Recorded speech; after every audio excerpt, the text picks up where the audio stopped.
कि उस वक्त किस तरह की हनक थी मुख्तार अंसारी की, किस तरह से उसका रुतबा हर तरफ था, उसका सिक्का चला करता था कि बीच बाजार वो हत्या करवा दे। AK-47 उसके लोग लेकर घूमा करते थे और पुलिस प्रशासन उसके सामने कुछ नहीं था। देखिए, उस दौर में मैं स्वर्गीय विधायक जी के साथ रहता था। कैसा दौर था कि हम लोग ये हमेशा मन में डर बना हुआ था रहता था कि कब हम लोग की हत्या हो जाएगी। सारी जानकारी होने के बावजूद विधायक जी को पल पल की जानकारी थी कि बदमाश कहाँ के रुके हैं, कहाँ रह रहे हैं। सारी सूचना प्रशासन और ऊपर तक विधायक जी ने दिया कि ऐसे ऐसे अपराधी यहाँ के रुके हुए हैं, मुख्तार अंसारी के इशारे पे मेरी हत्या होने वाली है। लेकिन कोई सुनवाई नहीं हुई। समाजवादी पार्टी की सरकार थी जहाँ इसकी मुख्तार अंसारी की हनक थी, इतना हनक थी कि मतलब जेल में वो दरबार लगाया था। डेली 200 लोग 300 लोग बैठ के जेल में दरबार लगाते, मीटिंग करता था, पंचायत करता था। यहाँ तक कि जेल में स्विमिंग पूल तक बनवा रखा था, कोर्ट बनवा रखा था। तो हनक की बात, उस समय एक ऐसा दौर था कि 40-45 हत्या केवल मोहम्मदाबाद विधानसभा में, जो उसके खिलाफ या बीजेपी के साथ था उनकी हत्या करा देता, जो भी सक्रिय लोग थे। तो आज मुझे इस बात की बहुत खुशी है कि सारे लोगों, जितने लोगों को उसने हत्या करी, सारे परिवार के लोग आज बहुत खुश होंगे। अपराधियों का हौसला ऐसा ही होता है।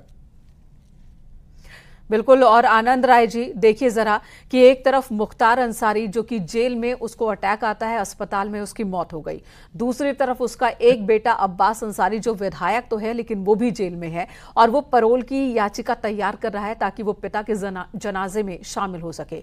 दूसरा बेटा जमानत पर है, फरार है, बीवी भी फरार है, उन पर भी इनाम घोषित है। तो ये स्थिति हो गई है अंसारी परिवार की।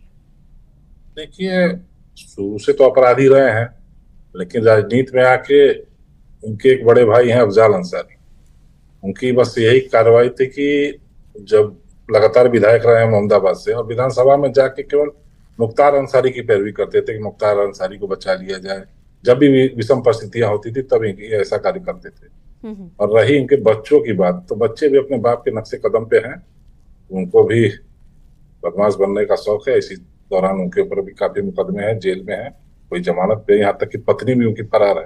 तमाम तरह के मुकदमे हैं, फ्रॉड के मुकदमे हैं। तो ये आपराधिक परिवार है, किसी से छुपा हुआ नहीं है। अब आप बताएंगे कि वो वक्त कैसा होता था। अभी 2005 दंगों का उन पर आरोप, और उसी के दौरान का एक वीडियो भी हम दिखा रहे हैं कि खुली जीप में मुख्तार अंसारी बैठा है, 5-6 लोग हैं जो हथियार बंद है और वो पूरी तरह से मुख्तार अंसारी को घेर कर और खुलेआम सड़क पर घूमता हुआ जी, अपने जिप्सी पे बैठ के हथियार बंद लोगों के साथ खुलेआम उस दंगे में घूमने का काम किया। और 8 से 10 यादव बंधुओं की उन्होंने हत्या करवाई थी उस मऊ दंगे में। तमाम तरह से एकदम तांडव एकदम किया था। उसके बाद ही 1-2 महीने के बाद ही विधायक जी की हत्या भी करवा दी। उसी दौरान महाराज जी का काफिला भी आजमगढ़ मऊ बीच मार्ग में रोक के काफी परेशान करने का काम किया था मुख्तार अंसारी ने।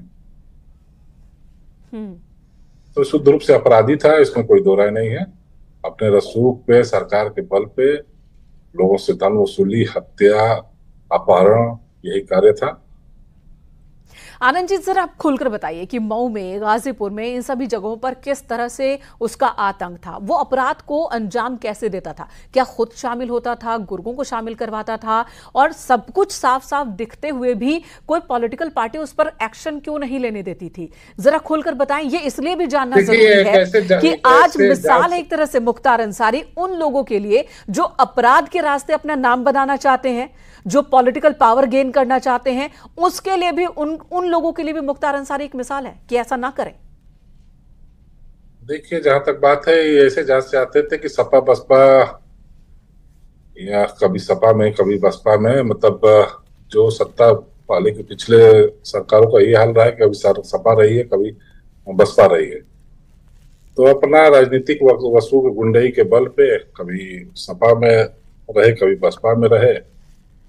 और सरकार के बल पे इन्होंने तमाम, मतलब ठेकेदारी से लेके, अपहरण से लेके, हत्या से लेके, और तब जमीन जबरदस्ती किसी का जमीन कब्जा, जो जमीन पसंद आ गई और अपने दाम पे जबरदस्ती लेना, किसी की हिम्मत नहीं थी तो कोई सामने आके चुन भी कर सके। सरकार का श्रेय प्राप्त था उनको, कोई भी मामला होता था तो ऊपर से मामला दबा दिया जाता था। आप लोग को संज्ञान में होगा कि एलएमजी कांड हुआ था उस समय, शैलेंद्र सिंह सीओ हुआ करते थे, उन्होंने एलएमजी पकड़ी थी, लेकिन सरकार के दबाव में कुछ नहीं हुआ, मजबूरन वो शैलेंद्र सिंह को सस्पेंड कर दिया गया, बाद में उन्होंने नौकरी छोड़ दी जी। उस समय का दौर यह था कि मतलब कार्रवाई करो तो सस्पेंड हो जाओ। यानी कि ये स्थिति थी कि मुख्तार अंसारी इतना बड़ा माफिया था कि वो गलत करे और कोई एक्शन ले तो वो पुलिस वाले को ही अपनी नौकरी छोड़नी पड़ती थी। जी, आप पिछला रिकॉर्ड उठा के देख रहे, शैलेंद्र सिंह सीओ हुआ करते थे उस समय, उनको सस्पेंड कर दिया गया था एलएमजी जब उन्होंने पकड़ा था।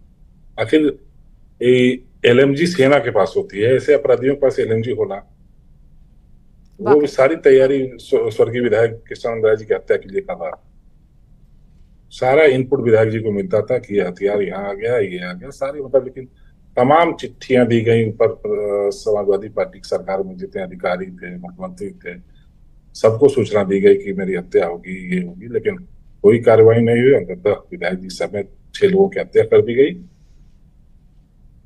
आज जाके न्याय मिला है हम लोगों को। और वो वक्त बहुत ही मुश्किल था आनंद राय जी। आपकी चाची अलका राय जी से भी कई बार बातचीत हुई है, जो जिक्र करती हैं कि कैसे सब कुछ दिखते हुए भी न्याय की लड़ाई बहुत ही ज्यादा मुश्किल हो गई थी। वो आप बताना चाहेंगे इस वक्त दर्शकों को? तो वो बहुत विवश दौर था उस समय, उम्र मेरी 20-25 साल रही होगी तो चाचा की हत्या हो गई। मैं ही लेके विधायिका जी को सबके बीच में जाना, उसके बाद उन्होंने चुनाव लड़े, चुनाव लड़के चुनाव जीती भी। एक घर की गृहिणी थी, उनको कुछ नहीं मालूम था, समाज में मैं लेके गया, सबसे मिलवाया जुलवाया और विधायक बनी।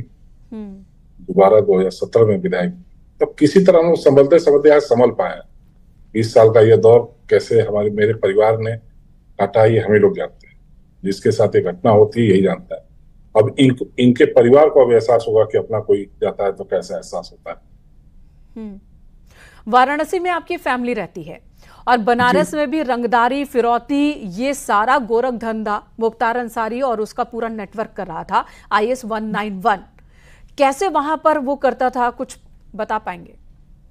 तमाम इनके लोग हैं, तमाम इनके गुर्गे हैं, जो बिल्डरों से पैसा लेना, ठेकेदारों से पैसा लेना, कौन ठेका कौन लेगा, ये तमाम तरह के, मतलब जहां से धन आ सकते थे सारे हथकंडे ये अपनाता था। सिर्फ पॉलिटिकल पार्टीज का ही कनेक्शन था या फिर वर्दी में मौजूद कुछ लोग भी इस दोस्त यार टाइप से थे इनके? जब आप पॉलिटिकल पार्टी में मजबूत रहेंगे तो वर्दी वाले अपने आप आपसे जुड़ जाएंगे, तो तमाम ऐसे लोग भी थे। और विधायक जी की जब हत्या हुई तो कुछ ऐसे थानेदार नियुक्त कराए गए थे गाजीपुर में जो इनके लिए काम करते थे शुरू से। यानी कि सबूतों को डराना, धमकाना, गवाहों को डराना। जी, मतलब जो बीजेपी का था वो तो या तो मार दिया गया या तो शहर छोड़ा के भगा दिया गया। 43 हत्याएं हुई थी उस दौर में, केवल मोहम्मदाबाद एक छोटे से विधानसभा में 43 हत्याएं हुई। और ये मामले दर्ज तक नहीं होते थे? मामले दर्ज होते थे, खत्म हो जाते थे, कोई डर के मारे बोलता नहीं था। मेरा ही परिवार था जो कि आज तक लड़ते आ रहा है, हम लोगों ने आवाज उठाई जी। और आज जब मुख्तार अंसारी की मौत हुई है तो उसके गुनाहों को याद किया जा रहा है मुख्तार अंसारी के आखिर में इस तरह से। और कल है शुक्रवार, जुमे का दिन है, बड़ी संख्या में लोग इकट्ठा होते हैं। सरकार की ओर से साफ साफ निर्देश है कि कहीं भी कोई ऐसी स्थिति ना बन जाए कि अराजक तत्व भारी पड़ जाए। सिक्योरिटी हर जगह टाइट कर दी गई है, इस पर कुछ कहेंगे आप? देखिए, महाराज जी की सरकार है, महाराज जी की सरकार में अपराधियों और दंगाइयों के लिए कोई जगह नहीं है। मुझे नहीं लगता कि महाराज जी की सरकार के रहते ऐसी कोई दंगा या इस टाइप के कोई वारदात होंगे। जुड़ चुके हैं बीजेपी नेता कृष्णानंद राय, जिनकी हत्या का आरोप मुख्तार अंसारी पर और दिवंगत कृष्णानंद राय के भतीजे हैं। आनंद राय जी इस वक्त हमारे साथ।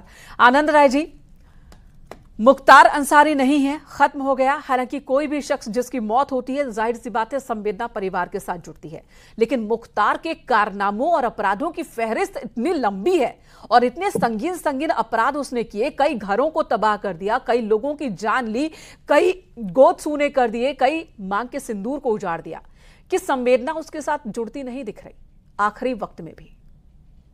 देखिए, अपराधियों के लिए जगह न तो धरती पे है, न आसमान में।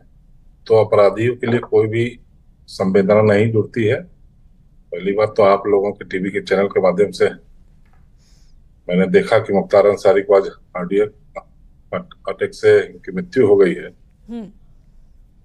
कह सकते हैं कि भगवान के घर देर है अंधेर नहीं। जब ये मैं घटना सुना तो कह सकती है कि मेरे आत्मा अस्तृप्त हो गया, क्योंकि मुख्तार अंसारी के द्वारा ही मेरे चाचा स्वर्गीय विधायक कृष्णानंद राय जी की हत्या करा दी गई थी। आज रमजान के महीने में ही हम लोगों को न्याय मिला है, भगवान के द्वारा न्याय मिला है।